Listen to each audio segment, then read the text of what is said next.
Olá, meus irmãos, a paz do Senhor. Estamos aqui mais uma vez no nosso Bíblia, versículo por versículo.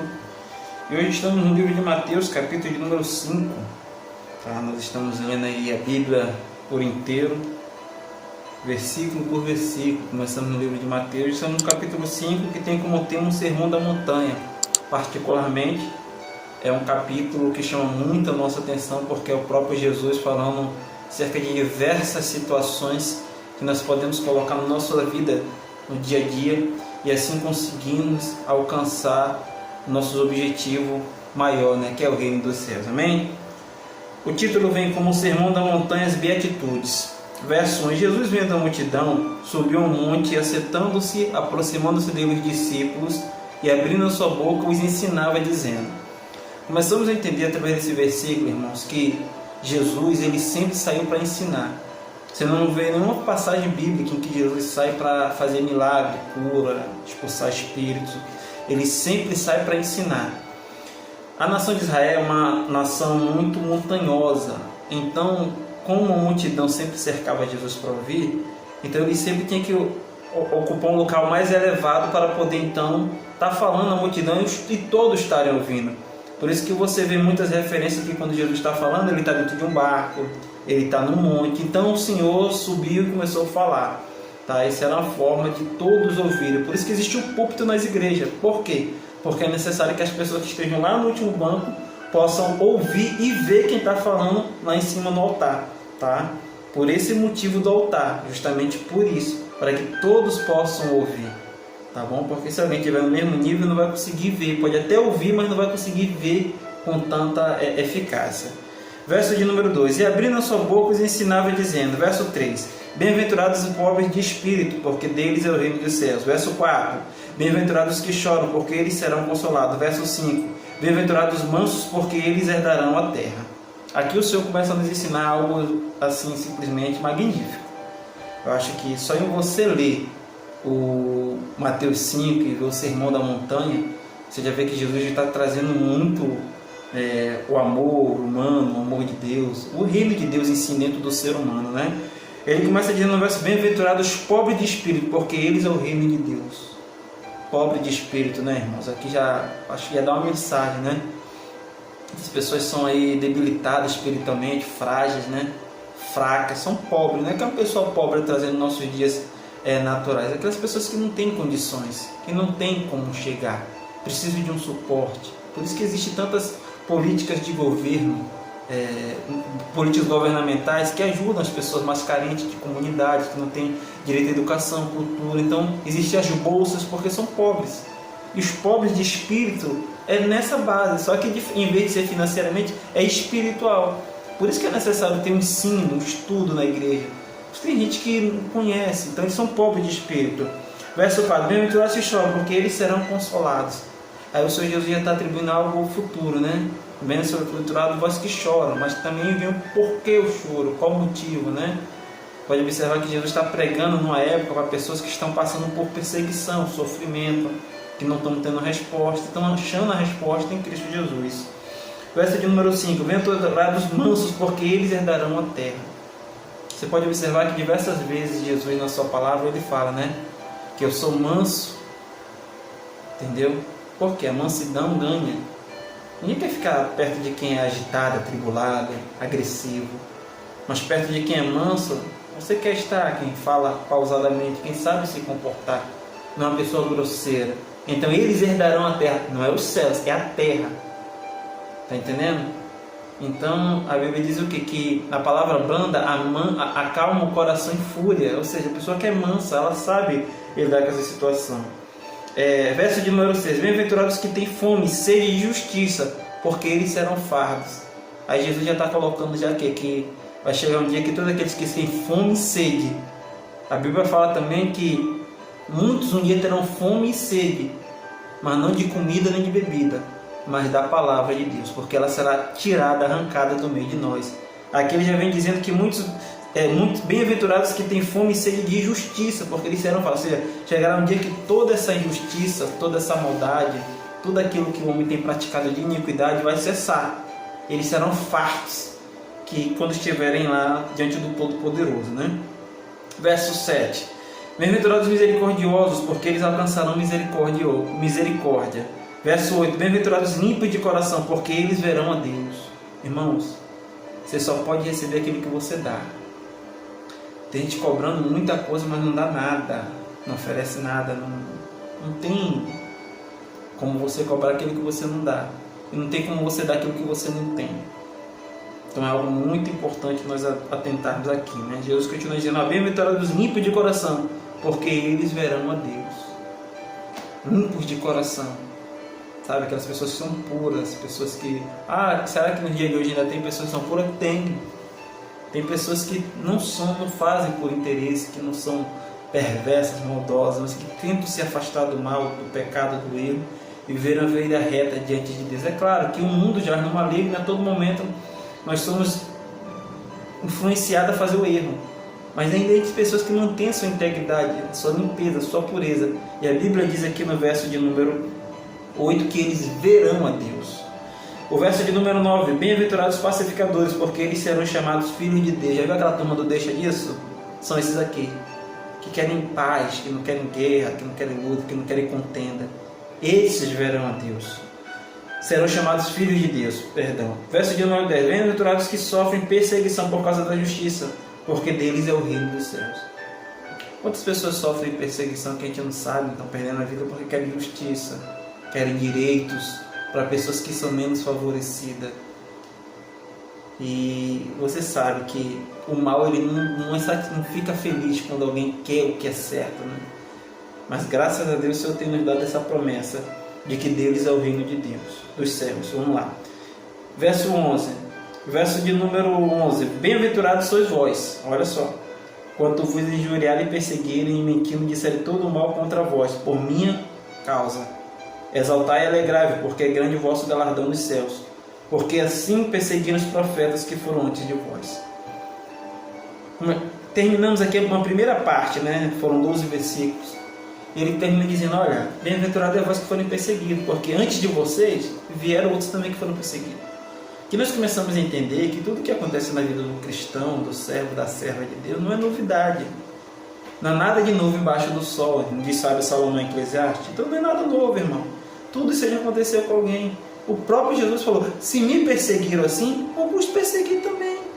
É a perseguição que vai fazer valer a pena todo o sacrifício. Continuando aí no Sermão da Montanha, que é bem extenso os versículos, tá? Bem extenso esse capítulo aqui. Verso 13 tem como tema: os discípulos são o sal da terra e a luz do mundo. Preste atenção, que honra o Senhor Jesus dá para aqueles que servem a Ele. Que honra o Senhor Jesus dá para aqueles que são de fato amantes da sua palavra e seguem ela a fio. Verso 13: vós sois o sal da terra, e se o sal for insípido, com que se há de salgar? Para nada mais presta, senão para lançar fora e ser pisado pelos homens. Essa referência aqui é uma referência muito poderosa na vida dos discípulos, daqueles que seguem Jesus. Discípulo não é aquele cujo qual Jesus chamou, né? Discípulo é todo aquele que aceita Cristo como Senhor, seu ensinamento e segue Jesus. Ele fala assim: olha, vós sois como são o sal da terra. O que é o sal? O sal, na verdade, é um atributo que é tão simples e passa tão despercebido, mas é essencial. Você já se alimentou e alguma vez sentiu a falta do sal? A primeira coisa que você faz é o quê? Tá faltando alho, tá faltando coloral, tá faltando a pimenta do reino. Não, a primeira coisa que você detecta é o quê? Tá faltando o sal. Por quê? Porque é algo simples, mas que faz toda a diferença. Quando o Evangelho chega na vida da pessoa, é isso que ele significa sal. Ele transforma, ele muda a mente, o jeito de pensar, de ver as coisas. Então, é uma importância muito grande quando Deus nos coloca como sal. Amém? Verso de número 14. Vós sois a luz do mundo, não se pode esconder uma cidade edificada sobre um monte, nem se acender a candeia de colocar debaixo do alqueire, mas o velador, e dá luz a todos que estão na casa. Assim resplandeça a sua voz diante dos homens. Assim resplandeça a vossa luz diante dos homens, para que vejam as vossas boas obras e glorifiquem que é o vosso Pai que está nos céus. Onde chega a luz, as trevas têm que se dissipar. Não é quando você chega no interruptor da sua casa e liga a tomada e fala: olha, a luz se vê, não. É as obras, é o seu trabalho. Sabe quando você está no seu trabalho, quando você está em algum local, você tem a oportunidade de praticar alguma ato ilícito, que você sabe que é errado, é roubar, é mentir, é negligenciar, é omitir, e você não faz. Quando você não faz esses tipos de atos, você está fazendo com que a luz brilhe e resplandeça mais que as trevas. É por isso que quando chega a luz, as trevas batem em retirada. É como se nós trouxéssemos para a nossa vida no dia a dia. Quando você coloca alguém de índole boa no meio de pessoas que têm má índole, a luz ela vai dissipar as trevas, porque as trevas não conseguem ficar perto da luz, porque não vai conseguir corromper. Então essa é a alusão que melhor que nós podemos usar para a gente entender sobre luz e trevas. Poderão dois andar juntos se não tiverem um acordo? Nunca! Isso vale em toda regra. Homem, mulher, amizade, conhecimento, não anda. Você já viu algum espírita andando para cima e para baixo com um evangélico? Você já viu? Você já viu um policial andando para cima e para baixo com alguém que é do crime? Não existe. É luz e trevas, não tem como. Então é uma figura cujo qual o Senhor está nos mostrando aqui, que é visões e mentalidades diferentes. Verso 17. Já estamos agora na terceira parte do Sermão da Montanha. Eu não posso dar tanta ênfase nos versículos, irmãos, porque é muito gostoso, é muito prazeroso, porém fica muito longo e enfadonho. Então, o mínimo possível para que nós possamos ter uma sabedoria um pouco a mais, amém? Então, o verso de número 17 tem assim, ó, o cumprimento da lei dos profetas. Você pode observar que primeiro foi o Sermão da Montanha, as beatitudes. Depois veio os discípulos são o sal da terra. Aí agora o cumprimento da lei e dos profetas. Vamos lá? Verso 17. Não podeis que vim destruir a lei ou os profetas, não vim abrogar, mas cumprir. Porque em verdade vos digo, verso 18, até que o céu e a terra passem, nem um jota ou um tio se omitirá da lei, sem que tudo seja cumprido. Se lembra lá no início do capítulo, no início de Mateus, que Jesus fala para João Batista?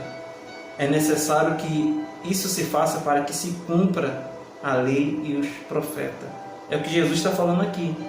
Ele está vindo repetindo e mostrando. Ele diz assim, ó, no verso 18, porque em verdade que o céu e a terra passem, nem um jota nem um tio se omitirá da lei, sem que tudo seja, ou seja, tudo vai se cumprir.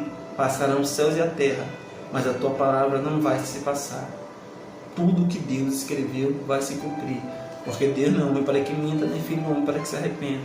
É necessário que se cumpra, porque senão Deus deixa de ser Deus. Entendeu? Então ele faz com que ele zela pela tua palavra. A palavra dele é que é a nossa base. Verso 19. Qualquer pois que violar um destes mais pequenos mandamentos e assim ensinar aos homens, será chamado menor no reino dos céus. Aquele, porém, que cumprir e ensinar será chamado grande no reino do céu. Porque vos digo que, verso 20, porque vos digo que, se a vossa justiça não exceder a dos escribas e fariseus, de modo nenhum entrareis no reino dos céus. Quem são os escribas e fariseus? São os hipócritas da época, que o nome hipocrisia tem no seu original o quê? Ator. É aqueles que atuavam, aqueles que diziam ser uma coisa, ensinavam uma coisa, mas praticavam totalmente errado. Aí Jesus nos ensinando, olha, se a justiça de vocês não ultrapassar o deles, no dia de hoje, os ímpios. Cara, se você não conseguir ser melhor do que um ímpio da sua empresa, do seu colégio, do seu estágio, você não está sendo crente, você não está sendo servo. Pode ser qualquer outra coisa. Tira o título da igreja. Tira o título. Se alguém fala, você é da igreja, não. Porque se a sua justiça não pode exceder essas pessoas que vivem a vida totalmente contrária à vontade de Deus, não tem porquê você ter esse título de cristão, de discípulo, de servo. Está perdendo seu tempo. Está perdendo seu tempo. Então é melhor você não padecer por causa de coisas medíocres. É isso que Jesus está nos ensinando aqui. Verso de 21, número 21. Ouviste que foi dito aos antigos, não matarás, mas qualquer que mandar matar será réu de juízo. Ó, começa, tá, gente? Verso de número 22. Eu, porém, vos digo que qualquer que sem motivo se encolarizar contra seu irmão será réu de juízo. E qualquer que disser ao seu irmão raca será réu de sinédrio. E qualquer que lhe disser louco será réu do fogo do inferno. Aqui nós temos vários tipos de juízo e de morte. O mais comum, né, de assassinato, a pessoa que mata outra pessoa por faca, com tiro, atropelamento, por qualquer coisa, é réu de juízo. A mente dele, querendo ou não, vai ter juízo, ela vai estar se sentindo culpada. Aí Jesus vem intensificando. Entenda que Jesus não veio para facilitar, ele veio para complicar mais as coisas. Ah, mas ele veio para complicar, mas não. O tempo da lei era assim. Olho por olho, dente por dente. Matou, era morto. Roubou, paga 4 vezes mais. Cortou, agora não. Agora entra a questão da graça. As pessoas acham que o tempo da graça é melhor do que o tempo da lei, mas não é. Se você for observar, de fato não é. Porque o tempo da lei, se você obstruísse alguém, fizesse alguma coisa, automaticamente você ia lá, pagava, estava quitado ali. Tempo da graça não. Tem que haver mudança. Tem que haver alteração, arrependimento. Tem que haver várias... É tanto que ele fala aqui nos versículos, logo em seguida. Se você disser que seu irmão é louco, se você irar o seu irmão, você... é como se tivesse cometido um adultério. Olha que coisa forte. Não é algo muito a se pensar? Você quer ver se irrita, polariza alguém, que chama alguém de certos tipos de situações. Você está cometendo um pecado de morte, um assassinato. É o que a Bíblia está dizendo, não é o que eu estou falando não. É o que o versículo de número 21 e 22 aqui, você vai entender que está falando. Ainda tem capacidade de dizer que é réu de fogo do inferno. Como Deus ele prioriza tanto a forma de tratar o ser humano, de tratar o seu próximo. E muita gente tem negligenciado, achado que é uma coisa qualquer, e na verdade não é. Verso de número 23.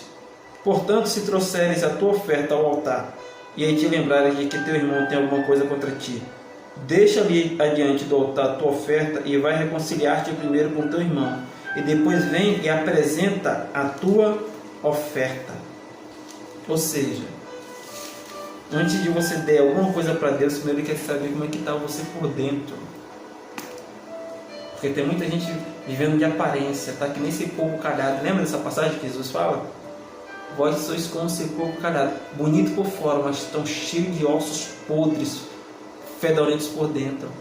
Porque os judeus, os antigos, eles têm a cultura de dar um banho de cal no cemitério, né? No local onde era enterrados os corpos. Então quem passava olhava aquele local bonito, pintadinho, mas quando abria aquilo era um fedor. Assim tem muitas pessoas. Estão ofertando, estão contribuindo, fazendo à vista de todo mundo, mas por dentro não fala com o irmão, tem raiva do outro, quer que o outro seja destruído, e Deus não aceita ofertas. Deus não aceita.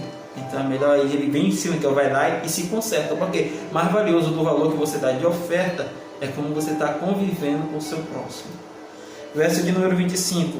Consalie-te depressa com teu adversário enquanto estás no caminho com ele, para que não aconteça que o adversário te entregue ao juiz e o juiz te entregue ao oficial e te encerre na prisão. Em verdade te digo que de maneira nenhuma sairás dali enquanto não pagares o último centes. Olha só que coisa forte. Deus nos orientando, Jesus nos orientando ao nosso adversário. Todos nós temos adversário. Nós temos um inimigo que dá nossas almas, e você sabe quem é. Mas nós temos muito adversário. Muitas pessoas que não gostam de nós, e muitas vezes é gratuito, a gente não fez nada, mas paciência. Nós temos que de alguma forma tentar lidar com essa situação para que Deus possa mudar a mentalidade e o coração das pessoas. Mas ele está usando uma passagem dizendo, olha, você que está... Ou seja, é como se o adversário estivesse no mesmo lugar com eles, caminhando. E a oportunidade que tivesse, lançar. Mas Deus te ensina, você também tem a oportunidade de viver em paz. Lembra que a Bíblia diz, seguir a paz com todos e a santificação, sem a qual ninguém verá Deus. Então é necessário. Eu sei que tem gente que é difícil, irmão. Mas Jesus está nos ensinando aqui, olha, convém que você tenha paz até com o seu adversário. Se estiveres bem com Deus, até com seus inimigos terás paz. Vamos lá? Verso de número 26, diz assim, ó. Em verdade eu te digo que de maneira nenhuma sairás dali enquanto não pagares o último cento. 27. Ouviste o que foi dito aos antigos, não cometerás adultério. Eu, porém, vos digo que qualquer que atentar numa mulher para cobiçar e em seu coração cometeu adultério com ela. Portanto, se o teu olho direito te escandalizar, arranca-o e tira para longe de ti, pois te é melhor que este perca um dos teus membros do que seja todo o teu corpo lançado no inferno. E se tua mão direita te escandalizar, corta e atira para longe de ti, porque te é melhor que um dos teus membros se perca do que seja todo o teu corpo lançado no inferno.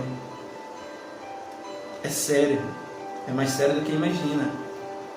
Quando Jesus vem falando aqui sobre adultério, muitas pessoas acham que adulterar é só como alguém que é casado, tem um compromisso, se relaciona sexualmente, né, com outra pessoa que não seja seu parceiro. E o adultério está muito além disso. Quando a gente fala assim, um exemplo, né? Ó, essa gasolina está adulterada. É por quê? Porque tem um elemento que está colocado de forma a mais dentro do combustível que não era para estar ali. O adultério não é só quando tem relação fora do casamento. O adultério é quando você coloca coisas dentro do seu relacionamento que acabam fazendo que ele seja adulterado, que ele saia do nível normal. Tem gente que se separou que nunca teve traição, mas adulterou o casamento. Tem gente que nunca traiu, nunca teve outro caso, mas teve que se separar. Por quê? Porque não estava aguentando, porque o casamento foi adulterado. Pessoas terceiras, pessoas entraram no problema, colocou coisas à frente do relacionamento, adulterou o casamento. Só que Jesus vem falando no sentido de quê? De relação também. Olha, se alguém olhar para uma mulher, já adulterou no seu coração. Ou se uma mulher olhar para um homem, já adulterou no seu coração. E já é réu. Ou seja, é bem pior do que a gente imagina. Tá? Antes, era só se você cometesse, olha, se alguém fosse pego no presente adultério, um ato, beleza, e fosse testemunhado, ia ser morto. Hoje não. Basta você olhar ou pensar, você já automaticamente, seu coração já adulterou para Deus. Então isso nós temos que ter muito cuidado. Verso 31. Também foi dito: qualquer que deixar sua mulher, dê-lhe carta de desquite. Eu, porém, vos digo que qualquer que repudiar sua mulher, a não ser por causa de prostituição, faz que ela cometa adultério. E qualquer que casar com a repudiada, comete adultério. Aqui nos tempos antigos, as pessoas queriam separar de qualquer maneira, por qualquer bobeira, né? Não está diferente do dia de hoje, né? Tem pessoas que se separam por... A maior desculpa que nós temos hoje é a incompatibilidade, né? Mas a incompatibilidade só é vista depois dentro do casamento. Antes não tem um tempo, né? Não observa, não vê. É algo para se conversar depois com mais tempo, tá? Então, assim, isso aqui entra num tema, irmãos, que é muito longo, fala sobre casamento, relacionamento. Eu sou casado há 14 anos, tenho um filho. Então eu acho assim, tem gente que está falando sobre casamento e não tem uma esposa, não tem um marido, não sabe o que é uma família, aí fica difícil até de ouvir, né? Então assim, nós temos que saber até para quem que presta o nosso ouvido, para depois não estar ouvindo orota, né? Porque como você falar de uma coisa que você não vive, né? Aí se torna hipocrisia, né? Mas vamos lá. E sei também que tem pessoas que não são casadas, mas têm experiência e sabem resolver situações, eu também tenho esse entendimento. Mas a experiência conta muito nessas horas, né? Verso 33, vamos lá. Outro assim eu visto que foi dito aos antigos: não perjurarás, mas cumprirás seus juramentos ao Senhor. Irmãos, quantas pessoas têm prometido, jurado tantas coisas ao Senhor e não têm cumprido? Eu sempre digo que é melhor que não faça, é melhor que não diga do que jurar e não cumprir, que comete um pecado muito, muito gravíssimo diante do Senhor. E verso 34: eu, porém, vos digo que de maneira nenhuma jureis, nem pelo céu, nem pelo céu, porque é o trono de Deus, nem pela terra, porque é os cabelos de seus pés, nem por Jerusalém, porque é a cidade do grande rei, nem jurarás por tua cabeça, porque não podes tornar um cabelo branco ou preto. Seja, porém, o vosso falar sim, sim, não, não, porque o que passa disto é procedência maligna. Aqui nós começamos a ter um ensinamento acerca de juramento, né? Tem gente que é mestre em jurar pela felicidade do filho. Olha que coisa horrível. Eu juro pela felicidade do meu filho que eu fiz isso, coisa medíocre, palavra lançada. Eu juro pela felicidade do meu filho, nem por dele, do filho dele, da geração dele. Não, eu juro pela minha vida da minha mãe, eu juro pela minha vida, por causa de besteira, coisas medíocres. Tenha sabedoria, consciência, o que falar. Deus está falando: não juro nem pelo céu, porque não te pertence, que é o trono da casa de Deus, nem pela terra, porque é o cabelo dos seus pés. Se eu falo sim, sim, não, não, você jura não? A palavra é sim ou não, é isso e isso, acabou. Bíblia, é a Bíblia que está nos ensinando isso, e nós temos que aprender. Verso 38: ouviste que foi dito, olho por olho e dente por dente. Verso 39: eu, porém, vos digo que não resistirá ao mal, mas se qualquer te bater na face direita, forneça-lhe também a outra. Eu, qual quiser pleitear contigo e tirar-te o vestido, larga-lhe também a capa. E se qualquer te obrigar a caminhar uma milha, vai com ela 2. Dá a quem te pedir, não te desvies daquele que quiser que lhe emprestes. Sabe o que Jesus está resumindo aqui para nós e dizendo acerca desse capítulo, aqui desse versículo? Versículo de número 42, que nós lemos aqui. Evita confusão, evita desavenças por coisas pequenas, medíocres, porque pode se acarretar em coisas maiores. Então a melhor coisa que nós temos que fazer é evitar certos tipos de situação. Verso 43. Ouviste que foi dito: amarás o teu próximo e aborrecerás o teu inimigo. Verso 44. Eu, porém, vos digo: amai a vossos inimigos e bendizeis o que maldizem, fazei bem aos que vos odeiam, orai pelos que vos maltratam e vos perseguem. Você observou que Jesus vem sempre na contramão do mundo? O mundo diz: se alguém te agredir, você agredir também. Jesus não, olha, perdoa. Se alguém te bater uma face, dá o tapa também. Jesus não, mostra outra face. Seja diferente, faça diferença. Mostre que você não é desse reino, mas sim que você é do reino de Deus. Jesus sempre é diferente. Verso 45. Eu acredito que aquela frase, né, nem melhor nem pior, mas diferente, deve ter vindo de Jesus. Que tudo que ele fazia era diferente. Ele trouxe para a terra algo diferente. Verso 45.